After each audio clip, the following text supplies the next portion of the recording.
So, they invented the radio set, they invented Camilla Tominey, and then they put the two together, and for some reason somebody gave Camilla Tominey a show. This sort of thing must be stopped. It must be stopped in its tracks before it grows and spreads. What's your reaction to Nigel Farage's claims about the West and those in the EU being in part to blame for Putin's invasion of Ukraine?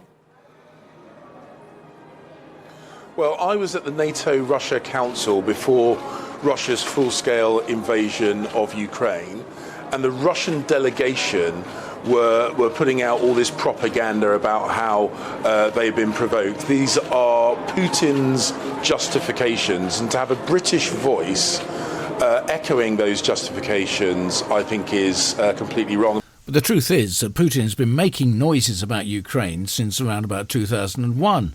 He's always been on about reuniting the Soviet Empire and make it into the glorious Russia that it supposedly once was. It's got nothing to do with Ukraine, it's got everything to do with money and resources and minerals. That's what he's after.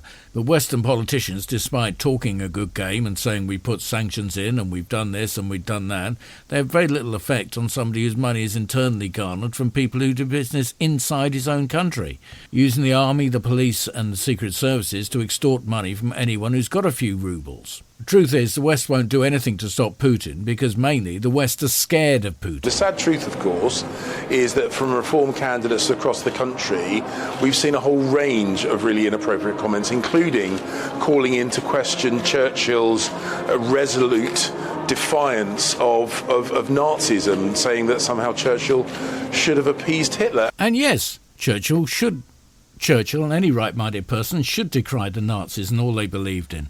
And it's the same today. Fascism has to be stood up to. But this lionisation of Churchill, again, is largely historically inaccurate. Unless we're looking to lionise a man who turned up to give speeches during the war and was so drunk he had to have an actor stand in for him. You know, you're fighting for your electoral life. We've got people allegedly sort of more concerned about whether they can make a few quid on the side. Michael Gove said it's another Partygate. He's not wrong, is he? Well, look, I'm at a disadvantage because we've got clear instructions from the Gambling Commission that we should not be discussing this. We should not be discussing individuals. We should not be discussing what's going on. You can discuss the issue, though. You can talk about how people making a few quid on privileged information is actually an illegal activity. You can discuss that without identifying any individuals or making any reference to the current cases. And it's not a criminal investigation by the Gambling Commission, so you can discuss it. It's just a request which you've chosen conveniently to abide by. My view has always been the case that people in government should focus on delivering for the people of this country. Wait. What was that? People in government should focus on delivering for the people of this country. Okay, go. On you go. People who are officials of the party should be focused on returning as many Conservative MPs as possible so we can form a government so that we can serve the British people. And anything other than that is inappropriate. So whilst I'm not going to discuss any of the details, people should focus exclusively on the people we're here to serve. You must be very angry about it. I mean, we could tell the Prime Minister was furious in his TV debate last week. Wait for it. The big, I can't talk about that right now. Yeah, and I share the Prime Minister's views on this. As I say, we've got instructions from the Gambling Commission that we should not be discussing it, which limits very much what I can say about this. But right. My view has always been, as I say, very, very simple. It's as sensible as anything else that comes out of his mouth during this interview. James Cleverly there, demonstrating what's not in a name. Later in the interview, he started on the old stalwart fallback of, it's all Labour. You've talked about the risk from Labour opening the door to 100,000 migrants. You're talking about them joining that EU pact on migrants.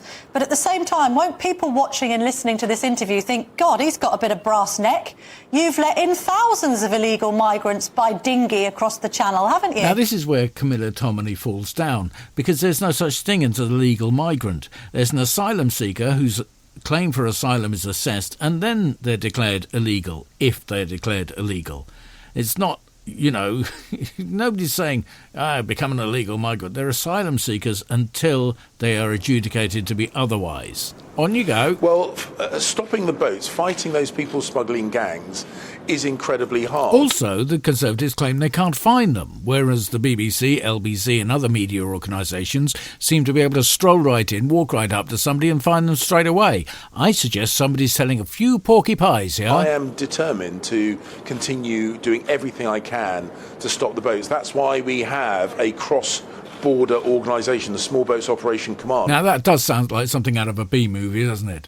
Quick, get the Small Boats Operation Command on the phone. We need to stop this right now. Commanded by a former British Army general. That's why we have immigration enforcement, who actually enforce immigration? Send people back to their home countries every week. Dozens of people get deported every week. And we have the Rwanda scheme, which is about that deterrent. So we are doing all of those things and more. We're doing all of those things and more. We're not doing any of those things and less. The Labour Party are claiming they are going to do less. They're going to scrap the Rwanda scheme. The Rwanda scheme has cost around £300 million. So far, there's more Home Secretaries gone to Rwanda than there have been people who are deported.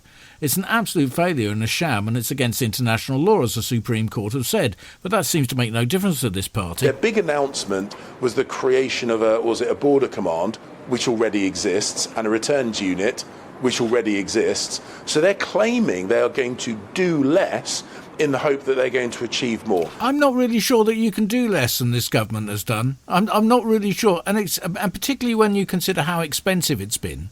300 million quid, and we got nothing to show for it. They could have given me 300 million quid, and I'd have given them nothing in return. It would have been a bargain. It's just not credible. It's not easy, and no one is pretending it is.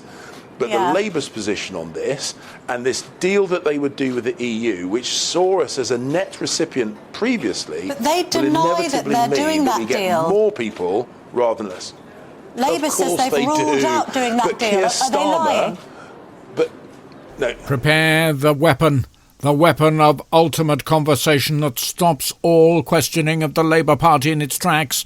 Prepare it. Keir Starmer made a series of explicit commitments to the Labour Party when he ran for leadership, and he ditched every single one of them. Are we ready to deploy? Ready to deploy, sir. Deploy. He campaigned tirelessly to make Jeremy Corbyn. There you are. Jeremy Corbyn mentioned, as per the Conservative Party handbook, always mention Jeremy Corbyn. Prime Minister, and then claimed he didn't really mean it. The simple fact of the matter is, we know the Labour Party would be soft on immigration. They will ramp up taxes, and they will cut a deal with the EU, which will see us being brought back into the gravitational pull of the European Union. Yeah, I'm going to have to fade him out there. Either that or open a window.